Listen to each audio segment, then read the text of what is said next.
নমস্কাৰ প্ৰিয় শ্ৰোতাসকল, ধাৰাবাহিক উপন্যাস পাঠ অনুষ্ঠানত এইবাৰ আমি পাঠ কৰিব লৈছোঁ এখন ধুনীয়া উপন্যাস মধুলগন। এই মধুলগনৰ 18তম খণ্ড। এই অনুভৱ মাথো এটা আকৰ্ষণ নহয়। দাদাই নিজৰ অজানিতে ভাল পাই পেলাইছে শ্যাম শ্বৰীফক।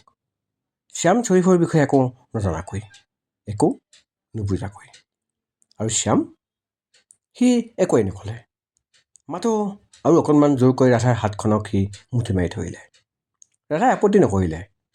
তাইৰ ইচ্ছা জাগিল, এনেকৈ যেন শ্যামৰ হাতত হাত থৈ অনন্ত যাত্ৰা কৰিব তাই। কেতিয়াও যেন শেষ নহওক এই যাত্ৰাৰ চিৰদিন। ক্ষণৰ পিছত ক্ষণ এনেকৈয়ে যে মধুময় আৱেশত যেন ডুবি ৰ'ব তাই চিৰদিন চিৰকাল। ভাৱত বিভোৰ হৈ থকা ৰাধাৰ তন্ময়তা ভাঙিল। শ্যামৰ মোবাইলটো বাজি উঠিছিল। দেৱৰ নামটো জিলিকি উঠিল স্ক্ৰীণত। শ্যামে ফোন কলটো ৰিচিভ কৰিলে। দেৱে ৰাধাৰ বিষয়ে হঠাৎ শ্যামে জনালে, ৰাধা ঠিকে আছে, মই তাইক ঘৰলৈ ড্ৰপ কৰিবলৈ গৈ আছোঁ এতিয়া। ময়ো আহি আছোঁ বুলি কৈ দেৱে ফোন থলে। শ্যামে ফোন থোৱাৰ লগে লগে এইবাৰ ৰাধাৰ মোবাইলটো বাজি উঠিল। ৰাধাই ৰিচিভ কৰাৰ লগে লগে উল্লাসেৰে স্বৰটো ভাহি আহিল, বেবী তুমি ফোন কৰিছিলা? ইমান দেৰি কৰিছা কিয় আজি দুয়োটাই? ৰোমান্টিক ডেট হা? কি যে অলিক কল্পনা কৰি আছে ৰাগিনীয়ে। দেৱে হয়তো একো কোৱাই নাই তাইক এতিয়ালৈকে। ৰাধাই ততাতৈয়াকৈ ক'লে, মই আহি আছোঁ, পিছত ক'ম সকলো কথা, তুমি থোৱাচোন এতিয়া। ৰাধাই ফোন থলে। ফোনটো থৈছিলহে। তাৰ 5 মিনিটমান পাছত আকৌ ফোন আহিল ৰাগিনীৰ। ৰিচিভ কৰাৰ লগে লগে এইবাৰ সিপাৰৰ পৰা আশ্চৰ্য আৰু খং ভৰা সুৰ এটা ভাহি আহিল। I can't believe this, how can you be so' rude baby? Rishik এৰি থৈ তুমি শ্যামৰ লগত। এইবাৰ সতৰ্ক হৈ ৰাধা চিৰতপোন হৈ বহিল। তাই কথাটো ৰাগিনীক বুজাবলৈ চেষ্টা কৰিলে। তুমি জানানে ৰাগিনী, ঋষিয়ে মোক। ৰাধাই কথাটো কৈ শেষ কৰিবলৈ নাপালেই। তাৰ আগতে ৰাগিনীৰ হাতৰ পৰা ফোনটো লৈ মাকে অধৈৰ্য সুৰত কৈ উঠিল, তুমি এতিয়া ক'ত আছা ৰাধা? ঋষিৰ লগত আহি গৈছিলা তুমি? ঋষিৰ লগত কাজিয়া কৰি মাজৰ পৰা তুমি ক'লৈ গুচি গ'লা? কাৰ লগত আছা? তুমি এতিয়াই আহিবানে নাই ঘৰলৈ? মোক কোৱা, ক'ত আছা তুমি? খন্তেকৰ বাবে ৰাধা বাক বিমূৰ হৈ ৰ'ল। ৰাধা বিবৰ্ণ মুখখন দেখিয়েই কথাবোৰ অনুমান কৰি ল'লে শ্যামে। ইতিমধ্যে ৰাধাহাতৰ গেটৰ মুখত ৰখাই দিছিল সি গাড়ীখন। সি নিঃশব্দে তাইক আঙুলিয়াই দিলে ৰাধাহাতৰ চৌহদত পাক কৰি থকা ঋষিৰ গাড়ীখনৰ ফালে। খঙত দাঁত কামুৰি ধৰিলে ৰাধাই। মই সুধিছোঁ, ক'ত আছা তুমি? ভালে ভালে উত্তৰ দিবানে তুমি মোক ৰাধা? মাকৰ খঙাল সুৰটো ৰাধাৰ কাণত থহৰ থহৰকৈ সোমাল। ৰাধাই সমান খঙত উত্তৰ দিলে, ঋষিয়েই তোমালোকৰ বাবে সকলো নহয়নে? এবাৰো মোৰ মুখেৰে কথাটো শুনি লওঁ বুলি ভবা নাই তোমালোকে? নিদিওঁ উত্তৰ, আৰু নাযাওঁ মই ঘৰলৈ। ৰাধাই ফোনটো খঙেৰে কাটি থলে। লগে লগে আকৌ বাজি উঠিল ফোনটো। এইবাৰ তাই চাইলেণ্ট মুডত থলে। কঁপি উঠিল ৰাধা। খং আৰু অভিমানে মুহূৰ্ততে দুচকু ভৰাই পেলালাহি তাইৰ। শান্ত গভীৰ দুচকুৰে শ্যামে তাইলৈ চায়েই ৰ'ল কিছুক্ষণ। সি ক'লে, ঘৰৰ মানুহবোৰে চাগৈ চিন্তা কৰি আছে ৰাধা, তুমি যোৱাগৈ এতিয়া, কথাবোৰ ভালকৈ বুজাই ক'বাগৈ। তেওঁলোকে নিশ্চয় বুজিব তোমাৰ কথাবোৰ। তলমূৰকৈ বহি থকা ৰাধাই মূৰটো দুফালে জোকাৰি দিলে। তাই ক'লে, নাযাওঁ মই। তেওঁলোকৰ মোক লৈ কোনো চিন্তা নাই শ্যাম, ঋষিক লৈহে সকলোৰে চিন্তা। ঋষিক মই অপমান কৰিলোঁ, তাৰ লগত কাজিয়া কৰিলোঁ, সেইবোৰহে তেওঁলোকৰ বাবে আচল কথা। মোৰ ফিলিংছবোৰ মেটাৰ নকৰে শ্যাম। সঁচা কি মিছা কি সেই কথা মোক এবাৰো সুধি চাম বুলি ভবা নাই কোনেও। আক্ষেপত যেন ফাটি পৰিলে ৰাধা। শ্যাম নামি আহিছিল ড্ৰাইভিং ছিটৰ পৰা। ৰাধাৰ ফালৰ দুৱাৰ খুলি তাইৰ হাতখন সি আল ফুলে নিজৰ হাতৰ মুঠিত ল'লে। তাৰপিছত ৰাধাৰ দুচকুত চকু থৈ সি ক'লে, সেয়া ঋষিৰ ছলনা আৰু চতুৰতা ৰাধা, কিন্তু তাৰ ছলনাক তুমি জিকিবলৈ কিয় দিবা? ব'লা মই থৈ আহিমগৈ তোমাক। তুমি ঘৰৰ মানুহক সকলো কথা নিজেই বুজাই ক'বাগৈ। মই কাকো একো নুবুজাওঁ, ৰাধাই মুখ ফুলাই উত্তৰ দিলে। তাকে দেখি শ্যামৰ মুখত হাঁহি এটি বিৰিঙি উঠিল। সি হাঁহি হাঁহি ক'লে, তুমি কাকো একো নুবুজালেও ঋষিয়ে সহজেই জিকি যাব ৰাধা, আৰু মই সেইটো হ'বলৈ কেতিয়াও নিদিওঁ। তাৰমানে তুমি নাযাওঁ বুলি এনেকৈ জিদ কৰি থাকিলে মই তোমাক দাঙি লৈ যাম, বুজিলা মোৰ ৰাধা? ওখ শৰীৰটো সন্মুখলৈ এনেকৈ হাউলি আহিল যেন ৰাধাক দাঙি উঠাবলৈকেহে প্ৰস্তুত আছিল সি। সি তেনেকৈ কিবা এটা কৰাৰ আগতেই ৰাধাই ল'ৰালৈকে নামি আহিল গাড়ীৰ পৰা। গুড গাৰ্ল, ব'লা এতিয়া। শ্যাম, তোমাক ভুল বুজিব ঋষিয়ে, ৰাধাই কওঁ নকওঁকৈ ক'লে। তুমি মোক ভুল নুবুজিলেই হ'ল ৰাধা। ঋষিয়ে এনেও মোক ভুলেই বুজে সদায়, গতিকে মই সেইটো কথালৈ চিন্তা নকৰোঁ। শ্যামৰ দুচকুলৈ খন্তেক একাচৰে চাই ৰ'ল ৰাধাই। তাৰপিছত তাই পৰম উৎসুকতাৰে ক'লে, মই সেয়াতো জানিব খোজোঁ শ্যাম, কিয় সি তোমাক ভুল বুজে? ঋষিৰ লগত তোমাৰ সম্বন্ধটো মই বুজিব পৰা নাই। ৰাধাৰ দুচকুৰ উৎসুকতালৈ চাই শ্যামে মাথো হাঁহিলে আৰু ক'লে, সকলো বুজি পাবা ৰাধা, কিন্তু এতিয়াই নহয়। এতিয়া ঘৰৰ মানুহক তুমি আচল কথাটো বুজাই দিয়াগৈ। আহা, তেওঁলোকে চিন্তা কৰি আছে বোধহয়। ঘৰৰ গেট খুলি দুয়ো সোমাই আহিল। কলিং বেলটো বজোৱাৰ লগে লগে দুৱাৰ খুলি দিলে ৰাগিনীয়ে। ৰাগিনীৰ লগতে ধুমুহাৰ গতিত মাকো ওলাই আহিল। ৰাধা আৰু ৰাধাৰ কাষতে থিয় হৈ থকা ওখ অৱয়ৱটোৰ ওপৰত থমকি ৰ'ল দুয়োৰে খং আৰু দুশ্চিন্তা ভৰা চাৱনি। আশ্চৰ্যত দুচকু থৰ হৈ পৰিব খোজে মাকৰ। ঋষিক এৰি অন্য যুৱকৰ হাতত হাত থৈ এই মাজনিশা ঘৰ সোমাইছেহি ৰাধা। এয়া সঁচাকৈ ৰাধাই নে? কিয় তাই এনেকুৱা কৰিলে ঋষিৰ লগত? আশ্চৰ্যত দুচকু থৰ হৈ পৰিব খোজে ৰাগিনীৰো। কথাবোৰ ইমান আগবাঢ়িল নে সিহঁতৰ মাজত? ধুমুহা বিধ্বস্ত মানুহৰ দৰে অবিনষ্ট ৰূপ এটালৈ দুৱাৰ খেলি সোমাই আহিল ঋষিও। বাকৰুদ্ধ হৈ সি একেথৰে ৰাধা আৰু শ্যামৰ মুষ্টিবদ্ধ হাতখনলৈ চাই ৰ'ল। ঘৃণা মিশ্ৰিত এটা হিংস্ৰতা মুহূৰ্ততে যেন বিয়পি পৰিল তাৰ মুখমণ্ডলত। ঋষিৰ খঙত কম্পিত হাত দুখনে হঠাতে খামোচ মাৰি ধৰিলেগৈ শ্যামৰ চাৰ্টৰ কলাৰত। গুজৰি উঠিল সি, শ্যাম শ্বৰীফ, তোমাৰ ইমান সাহস ৰাধাৰ হাতত ধৰাৰ? ৰাধাৰ লগত তুমি কি কৰিব খুজিছা? মই বুজি পোৱা নাই বুলি ভাবিছা নেকি তুমি? এৰি দিয়া তাইৰ হাত, গুৰুগম্ভীৰ সুৰত উত্তৰ দিলে শ্যামে। এৰিবলৈ ধৰা নাই মই সেইখন হাত। খঙত কঁপি উঠিল ঋষি। সি চিঞৰি উঠিল, এই ভণ্ডামী তোমাৰ তেজতে আছিল শ্যাম। সেই একেই ভণ্ডামী আৰু বিশ্বাসঘাতকতা কৰিছিল আমাৰ পৰিয়ালৰ লগত তোমাৰ দেউতাই। আৰু আজি তুমি মোৰ ৰাধাৰ লগত, মোৰ হ'বলগীয়া পত্নী ৰাধাৰ লগত।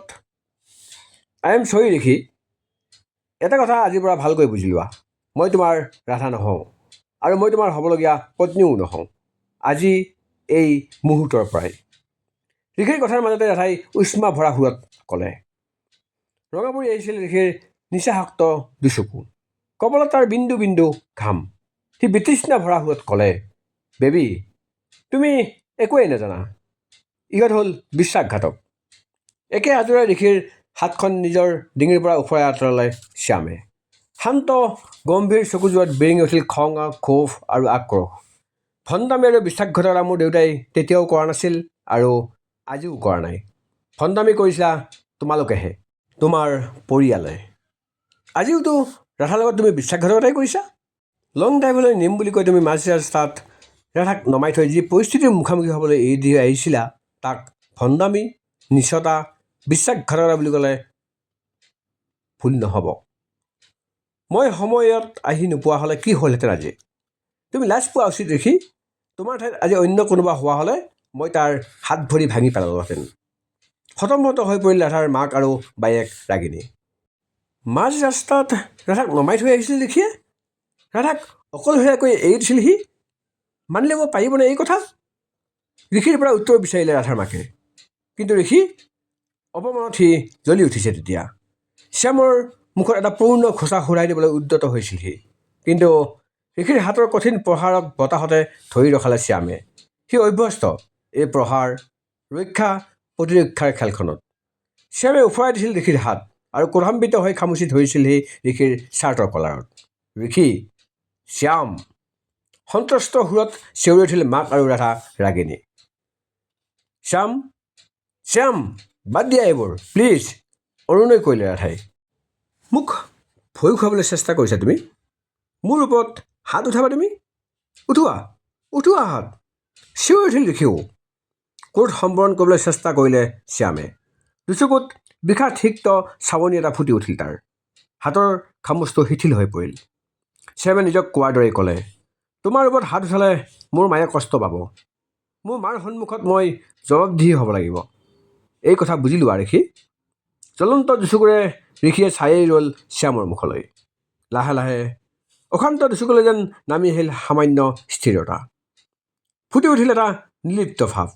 তথাপি সেই নিৰ্লিপ্ততাৰ আঁৰতো লুকুৱাব নোৱাৰাকৈ বিৰিঙি উঠিল অজস্ৰ বিষাদ, হিংসাৰ সেই অক্ষয় জুইকুৰা। বুকুত বহু বছৰ পৰা কঢ়িয়াই লৈ ফুৰা সেই কেঁচা ঘাঁ টুকুৰাত পুনৰ খুচৰি দিছিলহি আজি শ্যামে। অসহজ হ'ল ঋষি।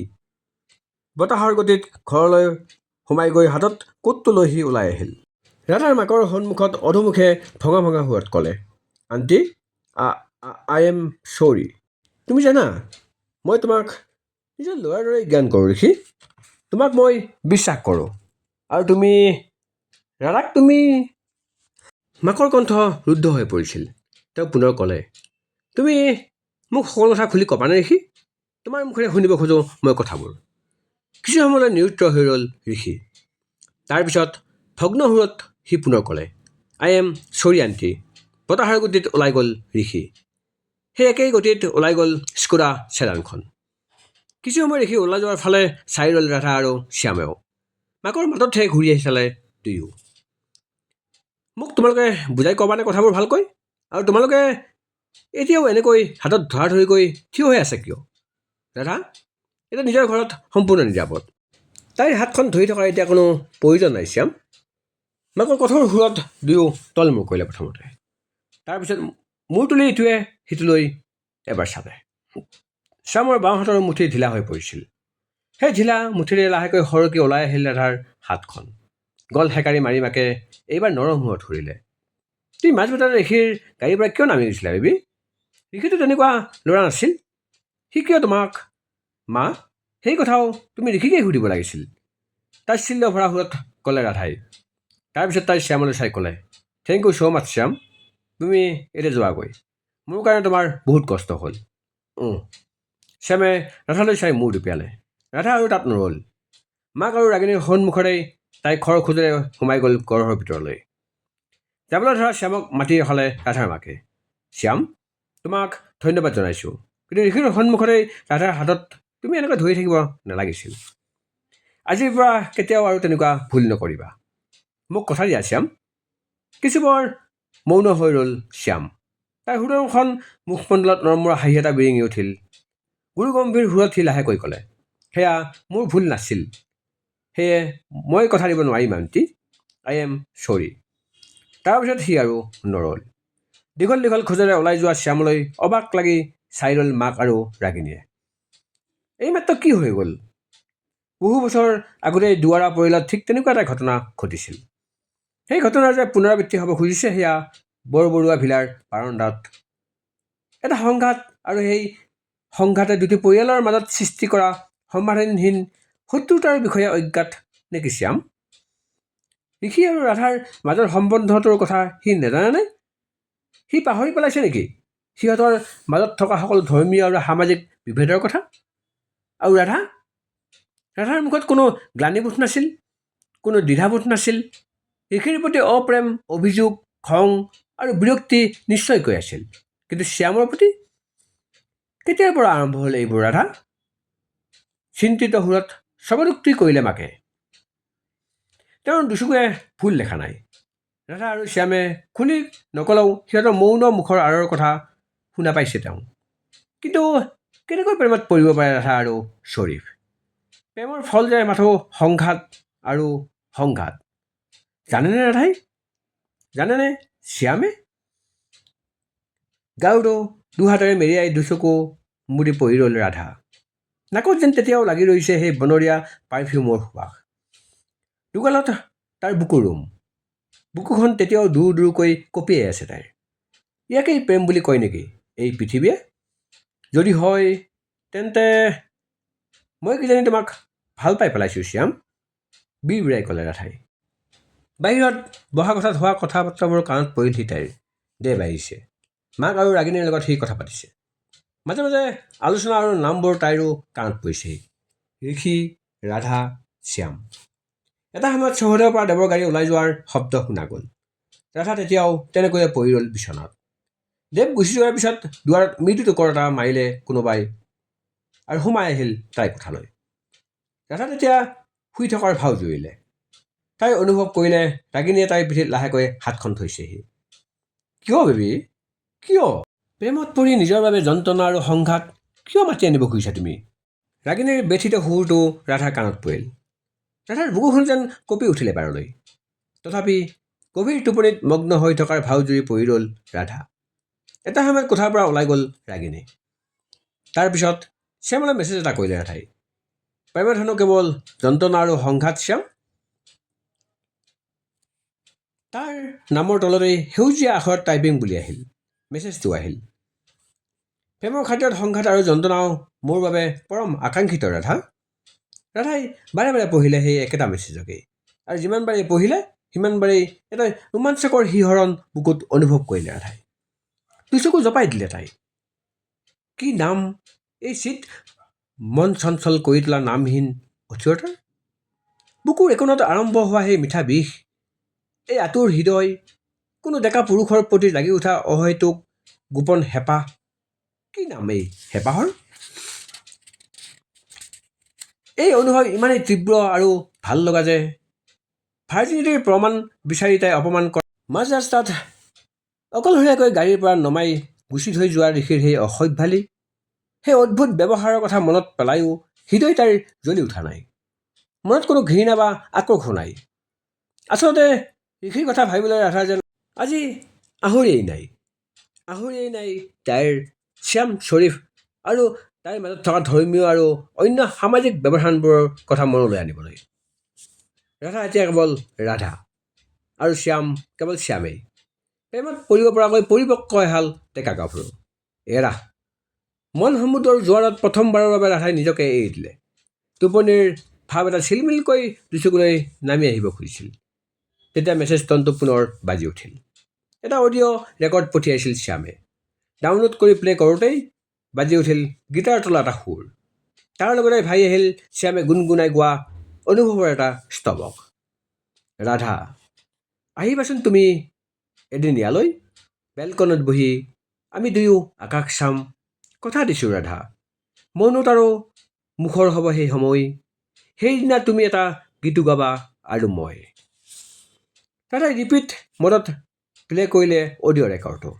যিমানবাৰেই শুনিলে সিমানবাৰেই বুকুৰ পৰা ভৰিলৈকে মূৰলৈকে এটা মিহি কম্পনি অনুভৱ কৰিলে তাই। প্ৰিয় শ্ৰোতাসকল, এয়া আছিল মধুৰ লগনৰ 18তম খণ্ড। ধন্যবাদ।